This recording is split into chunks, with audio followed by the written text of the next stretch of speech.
ہم نے اس ساری چیزوں کو جو کہ ہمارے اپنے ریسورسز تھے جو کال کر رہا تھا اس کو بھی ہم نے ایسا سسٹم اب ڈیولپ کر دیا ہے کہ وہ کال جو ہمیں کال کرتا ہے اس کو ہم کانفرنس کال پہ اس کے ساتھ لے لیتے ہیں جو کہ ہمیں جس نے رسپونڈ کرنا ہے تاکہ وہ ایگزیکٹلی ایڈریس کو سمجھ بھی سکے پہنچ بھی سکے اور جس وقت وہ بات کر رہا ہے ساتھ ساتھ وہ موو بھی کر رہا ہوتا ہے تاکہ اسی وقت وہاں تک پہنچ بھی سکے. سو آئی تھنک اس کے ساتھ ہم نے اپنا رسپانس ٹائم کو مزید امپروو کرنے کے لیے ہم نے یہ کیا. پلس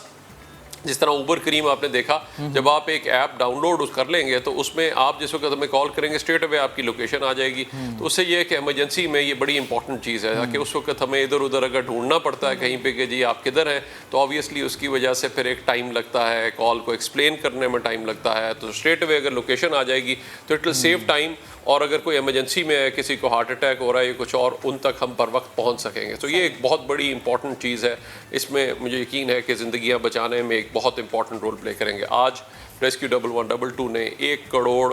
ایمرجنسی کالز کو جو ہے وہ لوگوں کو جو ہے متاثرین کو ریسکیو کیا ہے, جو کہ ایک ناممکن چیز لگتی تھی. جب ہم یہ شروع کر رہے تھے اس وقت ہر کوئی یہ بات کرتا تھا ڈاکٹر صاحب یہ امریکہ ہے نہیں ہے, یہ پاکستان ہے, یہاں پہ نہیں بن سکتی. اللہ تعالیٰ کا شکر ہے کہ نہ صرف سروس بنی بلکہ آج ایک پورے جنوبی ایشیا کے لیے ایک ماڈل ہے. نہ صرف ماڈل ہے بلکہ ہم پہلی ٹیم ہے ریسکیو کی, سرچ اینڈ ریسکیو کی, جو آپ نے دیکھا زلزلے کے بعد ایک بے بسی تھی, آج وہ پہلی ٹیم ہے جس کو اقوام متحدہ نے سرٹیفائی کیا ہے جنوبی ایشیا کے اندر. سو یہ پاکستان کے لیے ایک اعزاز کی بات تھی. اور یہ لوگوں کو احساس تحفظ دینا کہ جی دن ہو چاہے رات, آندھی ہو چاہے طوفان, زلزلہ ہو چاہے آگ, وبا ہو, جس طرح کووڈ میں آپ نے دیکھا اس وقت کوئی قریب بندہ جانے کو تیار نہیں تھا. اس وقت بھی ہمارے ریسکیورز نے گھروں سے بھی ریسیو کیا, ہاسپٹل بھی لے کے گئے, ہاسپٹل میں بھی ٹریٹمنٹ میں بھی ہیلپ کیا. پھر اس کے بعد جس وقت خدا نخواستہ کسی کا انتقال ہو جاتا تھا تو اس وقت کوئی قریب جانے کو تیار نہیں تھا. اس وقت بھی ہمارے لوگوں نے جا کے 4,500 ریسکیورز, 4,500 سے زیادہ لوگوں کو ریسکیورز نے جو ہے بڑے عزت دار طریقے سے اس کی تدفین تک کے عمل کو جو ہے وہ پرفارم کیا. اور بالکل ڈاکٹر صاحب جی پلیز آپ اپنی بات بھی جاری رکھیے گا اور میرا سوال بھی لے لیجئے کہ جس طرح سے آپ بتا بھی رہے ہیں نا, اور ایون پنجاب چونکہ اگر میں اسپیشلی لاہور کی بات کروں تو ہمیں یہ ہر چیز ہر جگہ نظر آتی ہے کہ خدا نخواستہ کوئی بھی کہیں آگ لگ گئی, کہیں ایون کوئی لڑائی ہو گئی, کچھ بھی ہو گیا, ریسکیو 1122 کو فوراً کال جاتی ہے. لیکن جو ہمارے بہادر اہلکار ہیں جو کہ ٹیم کے ممبر ہوتے ہیں, میں چاہوں گی ان کی ٹریننگ سے متعلق بھی آپ ہمیں بتائیں, کیونکہ ان کی زندگیاں آسان نہیں ہوتی, ان کی ٹریننگ آسان نہیں ہوتی, ان کی ٹائمنگز آسان نہیں ہوتی. میں چاہوں گی دیکھنے والے ناظرین کو آپ یہ بھی بتائیں اور آپ اپنی بات بھی مکمل کیجیے گا.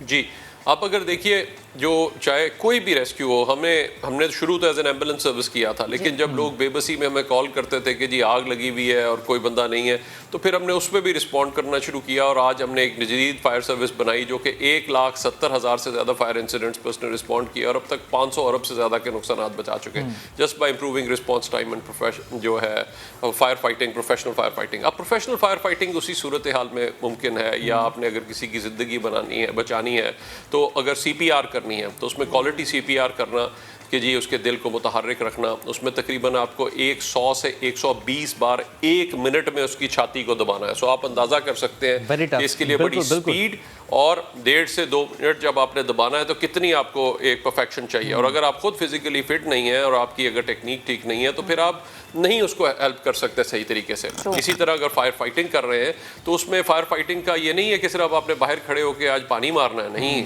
باقاعدہ فائر فائٹر سب سے فزیکلی فٹ ہوتے ہیں, وہ باقاعدہ فائر ٹرن آؤٹ گیئر ہوتا ہے, ان کے پاس بریدنگ اپریٹس ہوتا ہے جس کی مدد سے وہ اندر جاتے ہیں اور باقاعدہ جا کے جو ہے وہ اس بلڈنگ کے اندر فائر فائٹنگ کرتے ہیں. تو بڑا ایک رسکی کام ہے. اسی طرح اگر کوئی کنویں میں گر گیا ہے تو وہاں سے ان کو نکالنا, ٹاکسک گیسز میں اندر جانا, یہ سارا بڑا مشکل اور بڑا ڈیفیکلٹ آپریشن ہوتا ہے. اور اس میں اسی لیے 4 سے 6 مہینے کم سے کم ان کی بڑی ریگرس ٹریننگ ہوتی ہے. اور اس سے پہلے بھی اگر وہ EMT ہے تو اس نے پیرامیڈیکل ڈپلوما آلریڈی کیا ہوگا, پھر اس کو اسپیشلائز ٹریننگ دی جائے گی ایمرجنسی میڈیکل ٹیکنیشین کی. اسی طرح سے اگر وہ فائر ریسکیور ہے تو اس کو فائر ریسکیور کا بھی ڈپلوما کیا ہوتا ہے. اور ہمارا کانسیپٹ یہ ہے کہ فائر اور ہیلتھ اینڈ سیفٹی, ہم کمیونٹی سیفٹی کے اوپر فوکس کریں تاکہ نہ صرف ان کو یہ احساس تحفظ ہو کہ ہم ان کو پہنچیں گے, بلکہ ہم ان کے ساتھ مل کر ایمرجنسیز کا جائزہ لیں. یعنی ڈاکٹر صاحب ہم آپ کی باتوں سے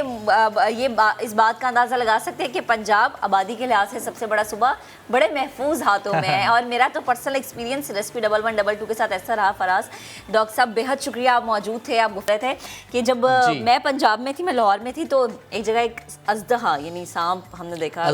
یونیورسٹی, ہاں, اور وہ ریسکیو کی ٹیم کو بلایا گیا اس کو کنٹرول کرنے کے لیے.